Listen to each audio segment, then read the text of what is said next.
but whose rich smells come from another world to the bird's-eye fish fingers and frozen peas that my brothers and I have for our tea after Blue Peter and Captain Pugwash. My father's culinary gift lies in his appreciation. He venerates my mother's cooking as if she were the galloping gourmet, and he always says her latest creation is really first class. I like the galloping gourmet, but not as much as I like Douglas Bader or Stanford Tuck. I like Achilles and Hector, too, and Don Quixote, Biggles, Mary Plain, Peter Rabbit, and all sorts of other animals that can talk.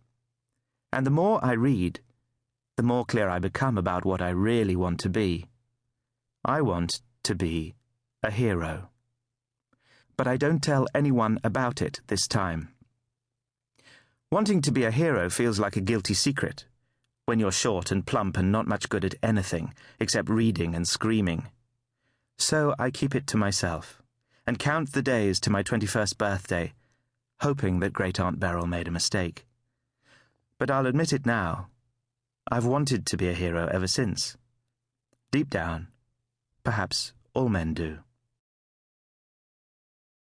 The question is, how does one train to be a hero, assuming one is not gifted with all the attributes of an Achilles, a Captain Scott, or a Skywalker? There is no Ladybird book on the subject, and evening classes in heroism have yet to catch on in the home counties.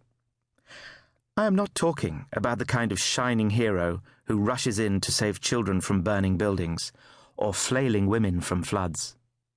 Nor am I talking about being a public hero, fated for great deeds. I have in mind a quieter sort of hero, someone you almost don't notice when you pass them in the street.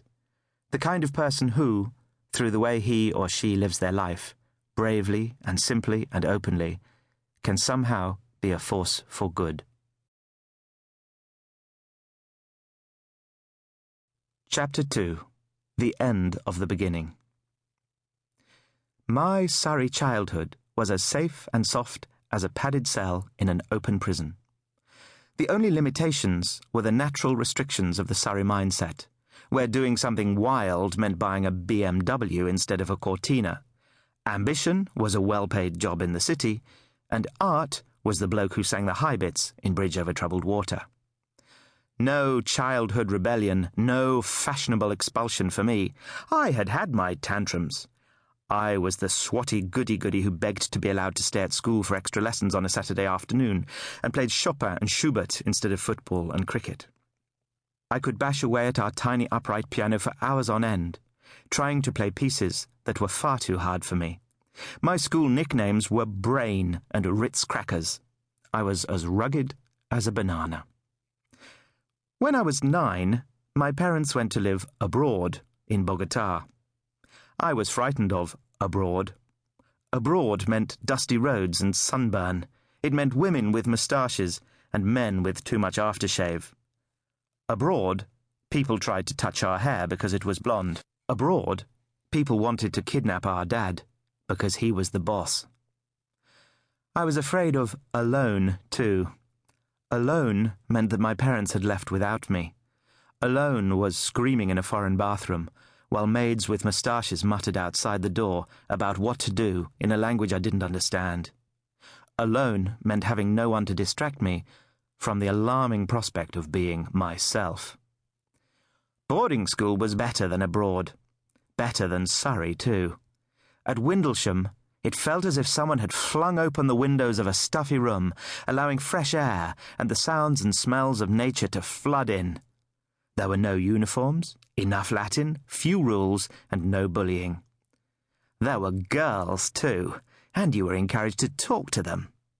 At night, Greek myths and Chopin ballades were piped into speakers in all the dormitories to help us sleep.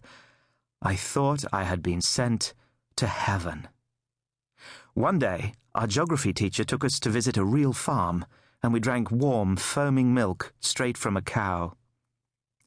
My best friend Toby and I made survival kits, army pouches filled with useful gadgets, like pocket tin openers and fishhooks and matches dipped in nail varnish to waterproof them. Toby lived abroad, too, in the Malaysian jungle with his sister Alice, who was very pretty and always homesick.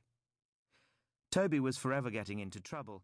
To keep listening to this audiobook, I've left you a link in the description so you can do it, at no cost thanks to Audible's 30-day free trial.